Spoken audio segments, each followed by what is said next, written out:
Predali ste akcie, ETF fondy alebo iný druh cenných papierov a neviete, čo si môžete dať do výdavkov? Ak ste cenné papiere predali po viac ako 1 roku, príjem z predaja je oslobodený od dane a do daňového priznania ho neuvádzate. Ak ale časový test nesplníte, príjem podlieha zdaneniu a v daňovom priznaní si môžete uplatniť výdavky. Rovnako platí, že zisk z predaja do 500 eur ročne je oslobodený od dane a v daňovom priznaní sa neuvádza. Do výdavkov môžete zahrnúť to, čo ste za cenný papier reálne zaplatili, čiže ak ste ho kúpili, tak jeho kúpnu cenu. Ak ste ho získali darom alebo dedením, berie sa cena cenného papiera v čase jeho nadobudnutia.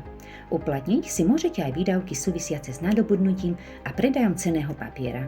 Pri zamestnaneckých akciách sa zohľadňuje aj suma, ktorá vám už bola zdanená ako nepeňažný príjem.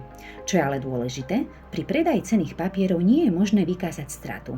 Ak sú výdavky vyššie ako príjem, rozdiel sa jednoducho nezohľadní.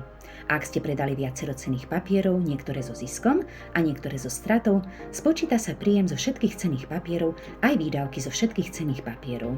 Ak je príjem nižší ako výdavky, do daňového priznania uvediete výdavky maximálne do výšky príjmov.